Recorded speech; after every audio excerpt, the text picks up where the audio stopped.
So guys, I know that you love podcasts. You're listening to one right now. But there's another one that I want you to check out, and it has really caught my attention. It's called Joculation. That's Joculation for those that are looking to type it out. So what this is, it features original comedy based off current events from some of the weird news sections like Toronto Sun, Daily Star, the LAD Bible, etc.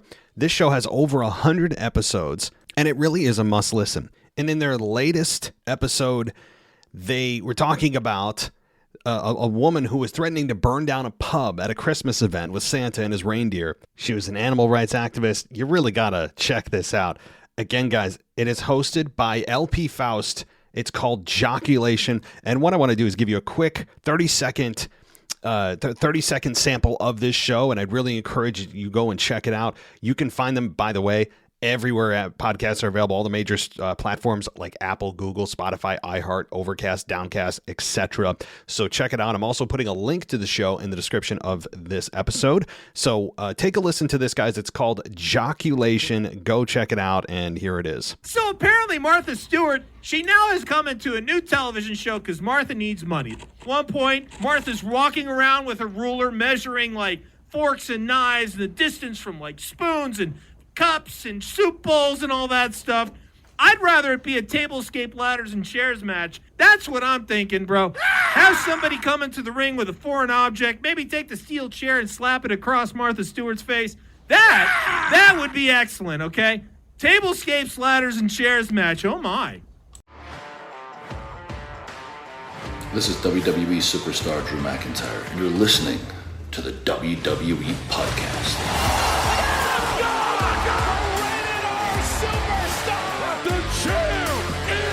The one that everybody wants, me. Becky Lynch is going to WrestleMania. Claymore! Austin 316 says I just whipped your ass. This is my iron. You're going to acknowledge me. Hey guys, welcome to the WWE Podcast. It is Wednesday, December 14th, 2022. If I sound a little echoey, a little different, it's because my regular microphone, the cable to the microphone had died. Hopefully it's not the actual mic itself. I don't really feel like spending a few $100s to get another, but I'm actually using my MacBook speakers, microphone that is. So hopefully I don't sound awful. I don't sound too echoey, but if I sound a little different, a little less quality, that's the reason why. Just want to let you know up front. But let's get to the mailbag as we are going to roll through these quickly tonight. The first is from DJ Kuzmo. And he says, hello, WWE and AEW family. This is DJ Kuzmo back at it again on your mailbag show with a brief email of sorts. Yeah, right, sure. Okay, here goes. Will there ever be a show or a Royal Rumble with you and the Botch guy in the near future? Really enjoy his energy and with his pro wrestling hot takes and his Did You Catch That YouTube videos. And speaking of Did You Catch That, shout out to the Botch guy. I haven't done anything with him in months. And I think it's time that we change that. It's not that things went bad with us or we had a bad relationship or some drama happened or a falling out, nothing interesting like that. So, that's not the reason. It was just simply when I had my second kid, it was hard to coordinate time because the fact that, her sleep times were all screwed up. There's no way we could have matched up at the time that he does it. He's way over in Vancouver, Canada. So that means that his time is like 3 hours, 4 hours behind me. And that means that when he wants to record, it's oftentimes for me, midnight, 1 a.m. And that's brutal. I mean, it's brutal to do that and then have to wake up at 4 or 5 a.m. And start my day. So it's just a matter of timing. And he has his own YouTube channel, by the way. Go check out the Botch guy. Great dude. And his channel's got tons of subscribers. It's growing like crazy. But it's just a matter of timing, and that's all it was. But I like that idea. All right, let's continue. Did you catch that Dominic Mysterio was wearing an I'm Your Mommy t-shirt? Kind of weird, though, because it would have made sense if his shirt said I'm with Mommy. Yeah, I agree. I did catch the shirt, but I think that your phrase does make more sense. Anyway, did you catch that during the backstage Kurt Angle birthday party that Bray Wyatt was arguing again with himself? No, I didn't. I did not catch that. Did you catch that Nikki Cross backstage was writing some numbers on the wall, which, shout out to the Botch guy, supposedly a hint of the reunion of Sanity? No. So, boy, the Botch guy is really making me look bad here. I did not catch either. And both are interesting. Both are only if you're really looking. And, shout out to the Botch guy and DJ for bringing this up, because I didn't notice either. But I will say bringing back Sanity makes sense. Nikki hasn't spoken since she turned, which is still very odd to me. There's no explanation, but I'm all for it. Okay.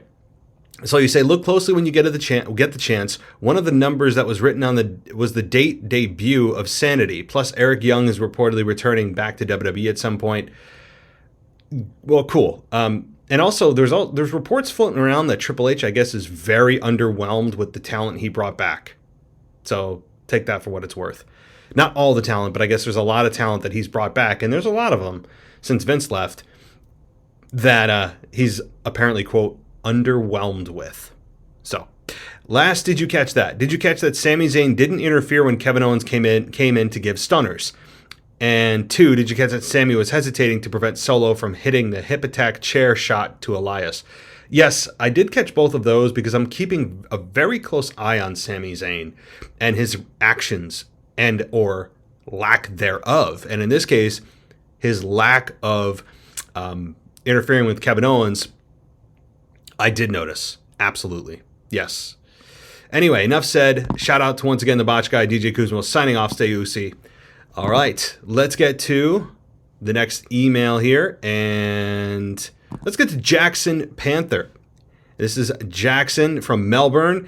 And he says, I was typing out the topics I want. Oh, so you sent another email. I'll ignore whatever email you have and go to this one. First of all, I love listening to your takes, although I agree with almost none of them. So I thought you were going to say all of them. That's awesome. I love that you disagree with most of what I say. And I don't mean that to be controversial or to be confrontational, but I love the fact that people still listen to the show even though they don't agree with me. That's cool. I mean that for real. I like how I have someone else who I can hear theories and thoughts from that differs from mine. Wrestling isn't that big of a thing here, and in my friendship group, there's no one else that watches it. The only other person I know is my girlfriend, and she's only been watching since Money in the Bank this year, so she's quite often agrees with what I say, and she hasn't developed an understanding of how things get booked. Yeah, it's difficult to talk with a new fan. Not that they're stupid, but it's just that they're new. I mean, it's hard to get in any kind of in-depth conversation with wrestling and booking and long-term thinking and in-ring psychology and character development. They don't understand that stuff. It's just, that makes sense. It's like when you start watching a TV show for the first time, but yet someone's seen all 8 seasons and they want to have a conversation about it with you, and you just can't. But yes, no, that's really cool that you disagree with me again, and that you're still willing to hear my thoughts. Again, I think that's a lost virtue in today's society, especially from religious or political beliefs.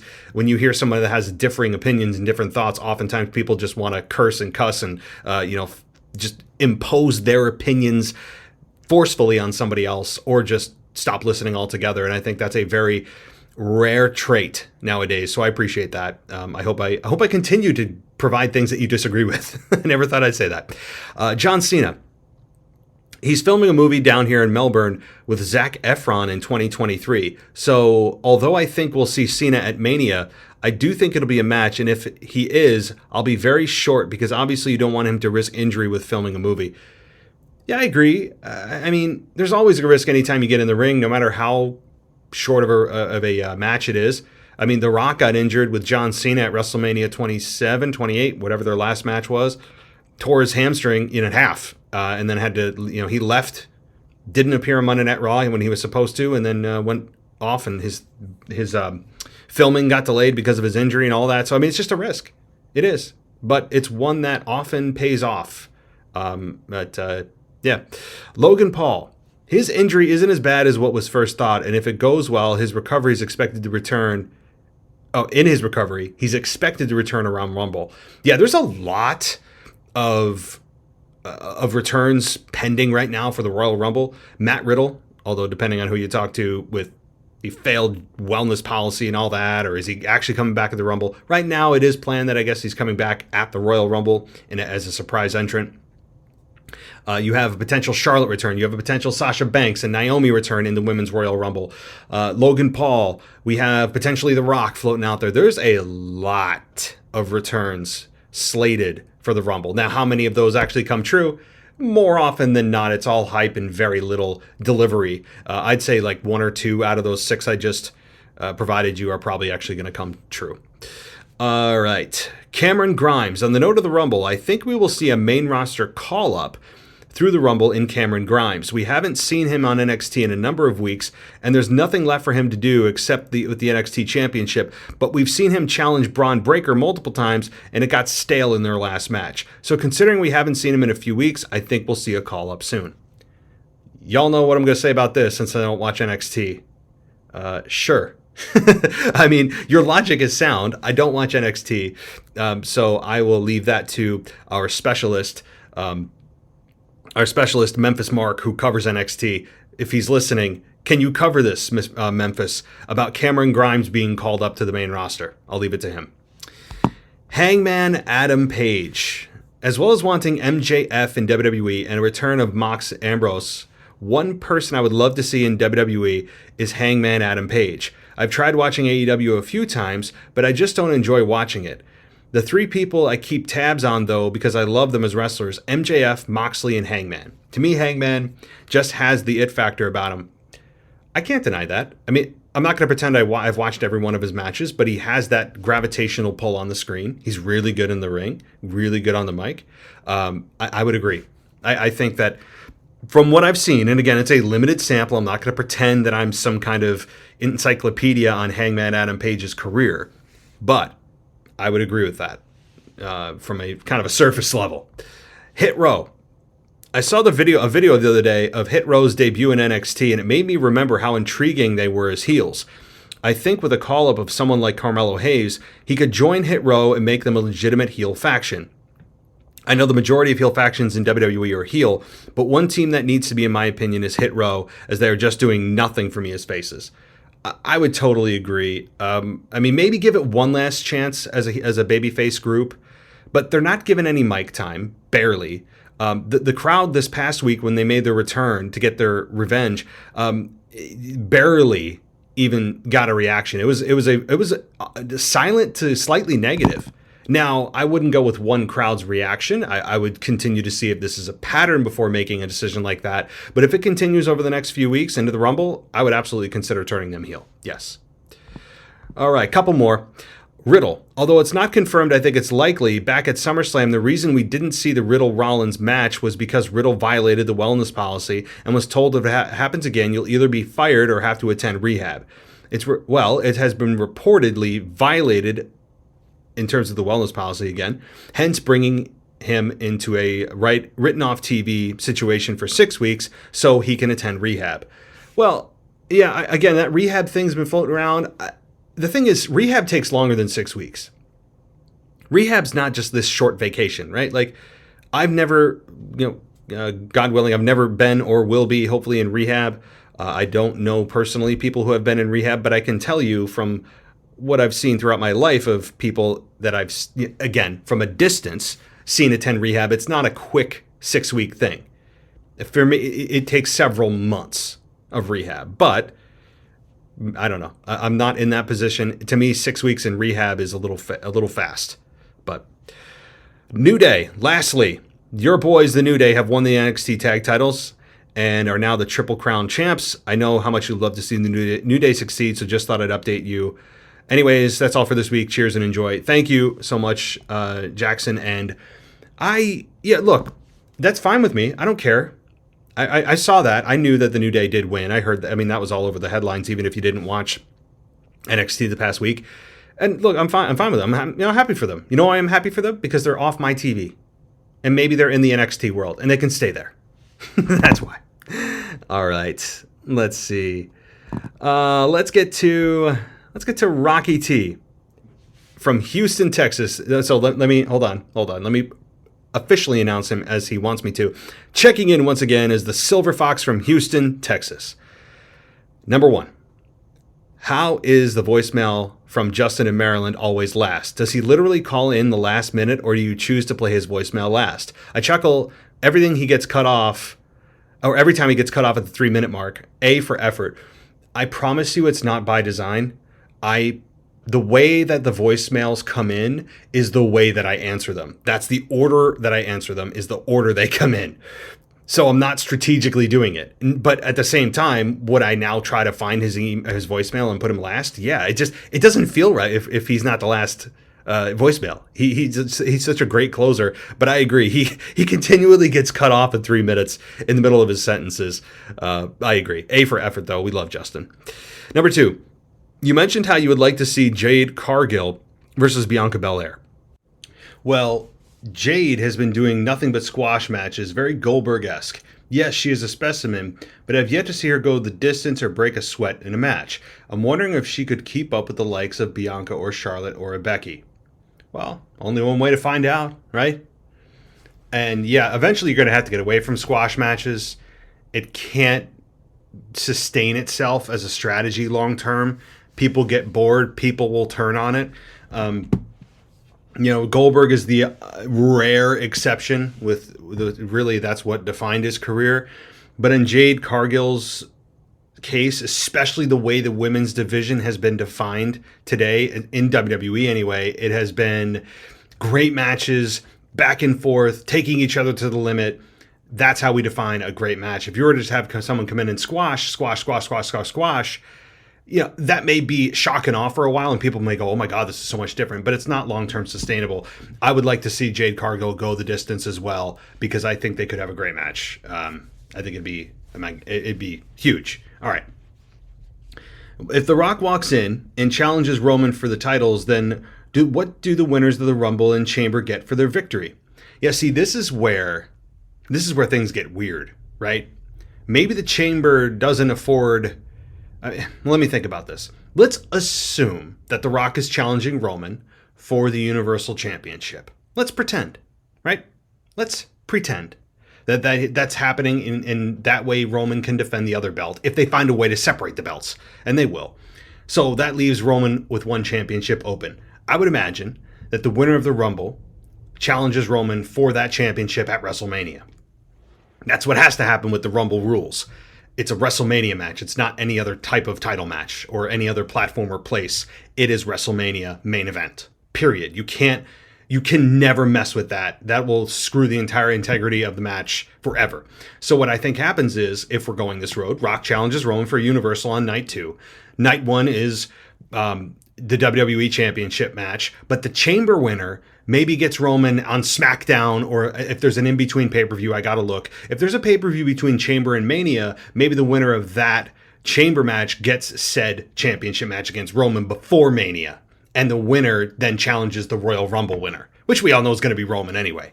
That's what I think could happen. Rapid fire. I don't have a sound effect yet. Sorry. Pew pew. That work? Yeah, that was awful. All right. Riddle, out 6 weeks. Perfect timing for Rumble return. Kurt's milk truck was a nice blast from the past. I guess pun intended there. MJF called Ricky Stark a Rudy Poo candy apple. And a dollar store Dwayne in the reference to The Rock. That was pretty funny. Totally agree. I loved that promo between these two. Is there anybody else besides me that wants to see John Cena turn heel? Yes. We've wanted it since he turned babyface in 2004 after the Doctor of Thugonomics really took off. First, Hollywood Hogan, then Hollywood Rock, now Hollywood Cena. The only way I ever buy myself a John Cena shirt is if he turns heel. I think it happens. John Cena has to explore this before he truly hangs up his boots forever in the wrestling business. Try a heel match. Try it. We know he's not going to be here long term anymore, but you're playing with house money. WWE now knows how to survive without John Cena. They've been doing it for many years now. And with John Cena, it's playing with house money, turning him heel. If it doesn't work, it doesn't work. Oh, well. Right? Like, it doesn't work. Okay, no harm, no foul. Like, okay, he just goes back to Hollywood and WWE continues to thrive as it has been since he'd left WWE a number of years ago full time. So it's really just nothing to lose, everything to gain. So yeah, I totally agree. Here's a rough draft. Oh, you sent me a rough draft of the sign. I'm trying to download it. I love it. Yeah, that's awesome. Love it, love it, love it, love it, love it. Yeah. For those that can't see, obviously this is audio. We have Rocky T from Houston going to the Rumble, and he's going to be holding up a sign for the podcast with just several places you can find the podcast, like Google, Apple, Spotify, Deezer, iHeartRadio, and of course on Patreon. So I really appreciate that. I really, really do. I can't wait to see if it somehow makes it on air. I hope it does, because it really is truly appreciated. It's going to be awesome. If I see my sign in the audience, I'm probably gonna have a mini heart attack. It's gonna be awesome. I really appreciate it, buddy. All right. So let's see what else happened here. We have a few more emails, and then we get to that all-important voicemail. But let's see. Let's get to Thomas. I'm just going to say Thomas from Montreal. I'll leave it at that. I don't want to give last name if you don't want me to. So Thomas from Montreal. And he writes in, he says, "This is my first time writing in since finding this podcast back in April, right around WrestleMania season." Well, welcome. I took a brief hiatus of 7 years from watching WWE, and your podcast, among many platforms, have taught me a lot about things I didn't know about wrestling, storylines, character development, kayfabe, etc. I'm writing in for two reasons. Number one, my friend and I just bought our tickets for Elimination Chamber here in Montreal, where I live. By the way, fun city, really fun city. Nearly ended my marriage. That's a podcast for another day, maybe on an after dark that I got to do. I keep saying that, but I got to do it. Montreal will forever be a fun city, but will forever be kind of the stain on my life. I'll leave it at that. Many years ago. Okay, this was not like a year ago. Many years ago. Anyway. Moving on. So you'll be there in attendance. If it's possible, I'd definitely be down to come on the show to do some sort of review with you where I can give you insight on merchandise, crowd reactions, and so on. You can always write me back in this email for follow-up. Well, how about this, Tom? Let's pencil yourself in, okay? But I will say I have a terrible memory. My memory is the memory of an 85-year-old, okay, dementia patient.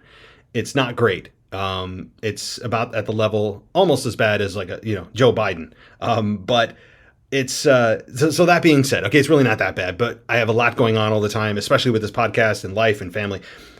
Suffice it to say, just pencil me in. All right, I'll pencil you in. Remind me as the weeks go on. In a month, remind me. Hey, don't forget we're doing Chamber. Okay, because I will forget, guaranteed. So message me here or become a patron. And I don't know if you are a patron. I don't think. If you are a patron, you can join for $1. There's an internal messaging system there. Get in touch with me there. Or if you don't have to. I'm not pressuring you to spend $1 or anything. Just, keep in touch with me and remind me. Hey, Matt, don't forget Chamber. Okay. And let's see here. Number 2, is it just me or are there zero good storylines on Raw? It is seriously becoming very hard to watch and make it through nowadays. The Bianca and Alexa storyline is new and fun since Alexa will likely turn heel, but the Seth Rollins and Theory program is stale considering Seth deserves to be higher up on the card, and I have no idea how Lashley or Ali fit into it. I also can't see where the Judgment Day goes from here since the tag belts are held hostage by the Usos, who are also heels. Anyway, let me know what you think. Appreciate your time. I love the show and keep killing these podcasts. Big love from Maryland. Maryland. Yeah, Maryland. Montreal, Tom. Well, Thomas, thank you, buddy, again. I wouldn't say there's zero good storylines. Again, this is as boring as it gets usually is right now in wrestling.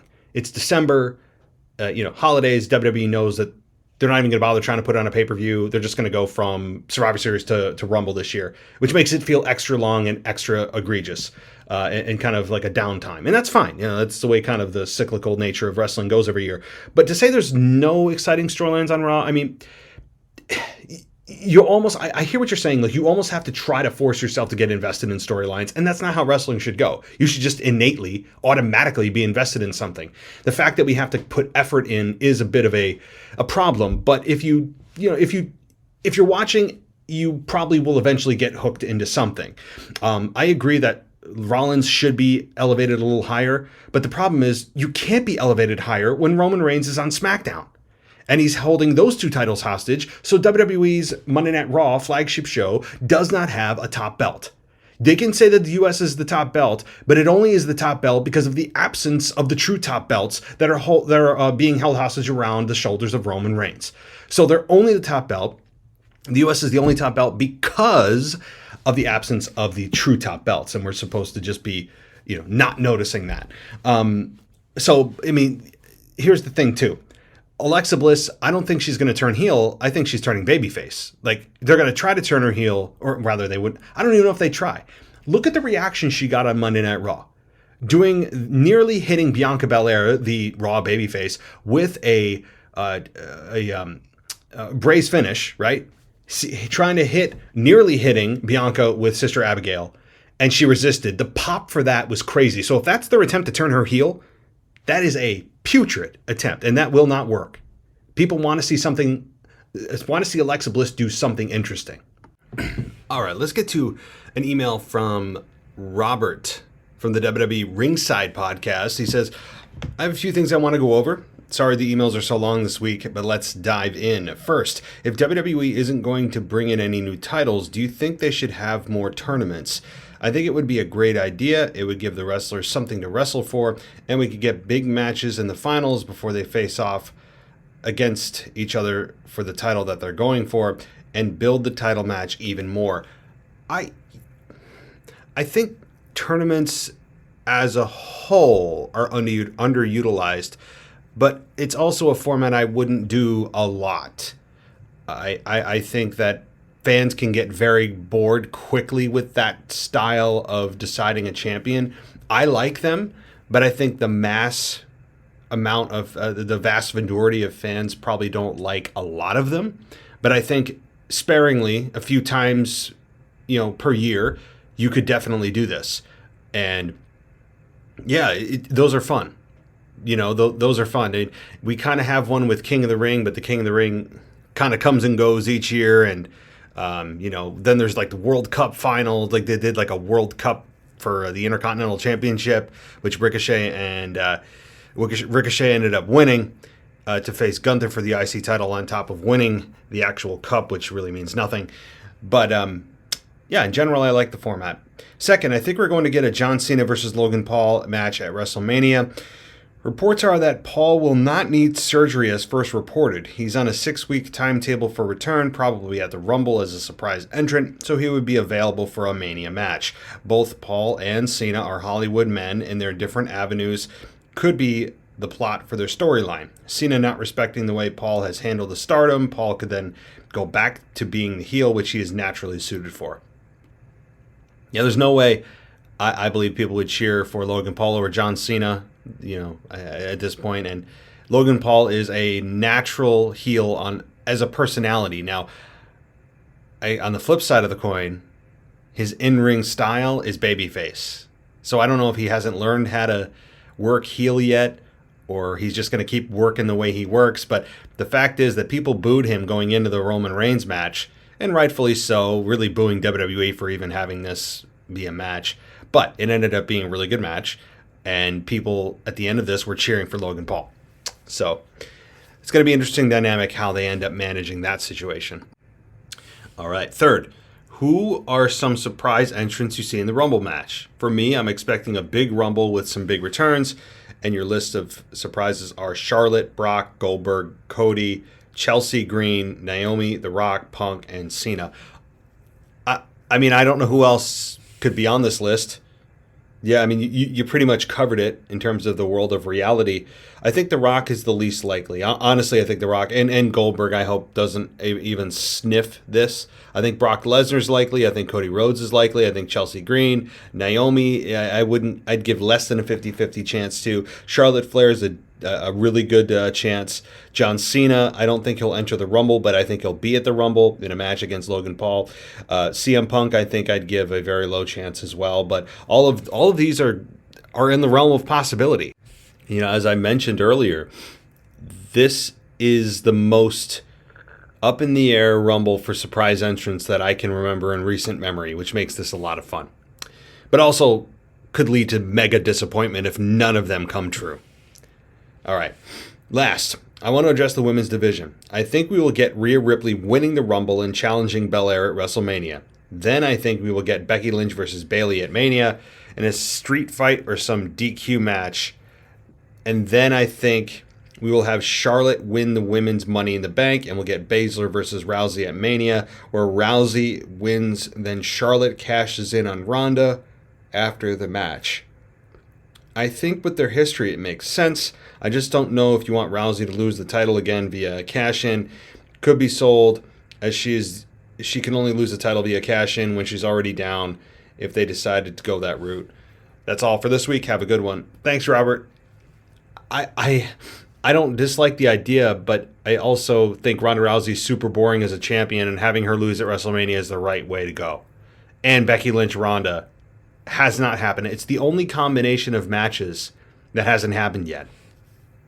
And it's a mega match that is unbelievable. It's almost criminal that Becky Ronda one-on-one has not happened yet. It has to happen. I would put a lot of stock in that match happening.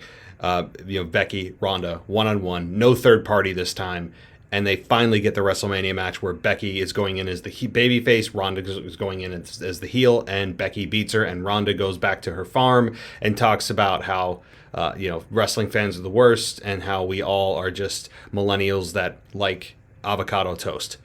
I mean, which hilariously she's in our generation. So, yeah. Anyway, that's my thought on that. Thank you, Robert. And let's get to our final email here. And this is Jim from Pennsylvania.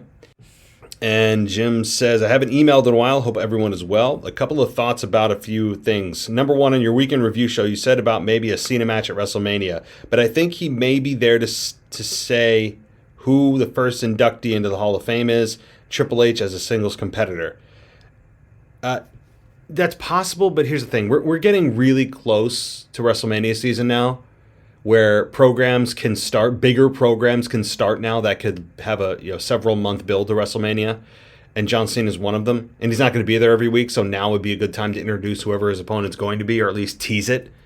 And also, John Cena said he's not done wrestling. Last time he was here, he said he's not done. He'll probably, he's not going to have just one more match. He said there'll be more than one. It doesn't make sense that they would have him come back this close to WrestleMania season and not be involved in some way. So, all right. And last, I saw a post of a list of the 30 men's Royal Rumble. It was color-coded red for Raw, blue for SmackDown, gold for NXT, and white for free agents. And the 5 free agents on the list, but the 2 that stuck with me were Adam Cole and Jay White from New Japan Pro Wrestling. What do you think of these 2 being possible entries? That's all for now. Have a good week. Thanks, Jim. I think it's possible. I think it's possible. Do I think it's likely? I don't know. I saw the same list you did. It actually had Cody Rhodes with the winner. I saw that list floating around. As far as its authenticity goes, who knows? Even if it's authentic and now WWE knows it's floating around, wouldn't they change it? Yeah. So even if it is authentic 100%, if I was WWE, I'd go, well, things are changing now, right? So, but as far as Jay White and Adam Cole go, absolutely it's possible. And I think WWE is less, or rather more likely to team with New Japan Pro Wrestling. I don't know if they're still under contract. If they still are under contract, then I see that this is a more likely opportunity than bringing somebody in from AEW who's still under AEW contract. So, all right. Thanks, Jim. Let's see here. I think that might be the end of the emails. And with that, this will conclude part 1. I wasn't going to do part 2 to this and just kind of put it all in one. I know you guys don't like these 2 parts, but from a logistics standpoint and for my sanity, because there's actually quite a few voicemails this week, and in order to get at least part of it out, I'm going to split this into 2 shows. So the voicemail portion of the show will be coming later on. I will do a part 2.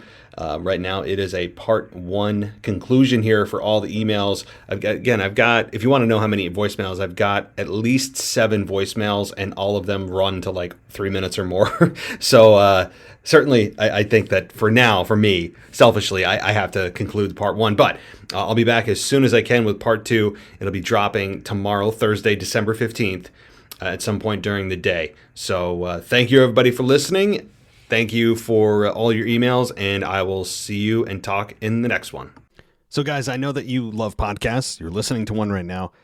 But there's another one that I want you to check out, and it has really caught my attention. It's called Joculation. That's Joculation for those that are looking to type it out. So what this is, it features original comedy based off current events from some of the weird news sections like Toronto Sun, Daily Star, the LAD Bible, etc. This show has over 100 episodes, and it really is a must listen. And in their latest episode, they were talking about a woman who was threatening to burn down a pub at a Christmas event with Santa and his reindeer. She was an animal rights activist. You really got to check this out.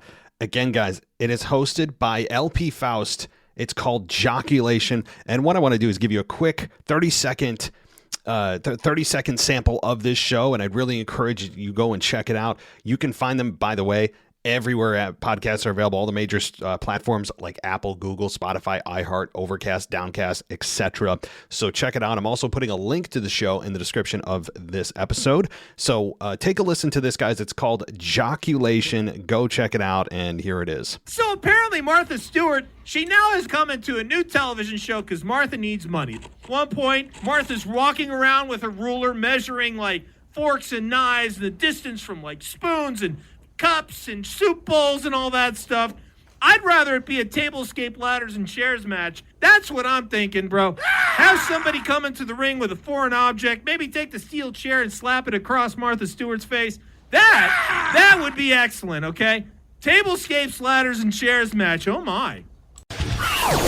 Thanks for listening to the WWE Podcast. Don't forget to subscribe on your favorite podcast app so you don't miss a show, or head to WWEpodcast.com.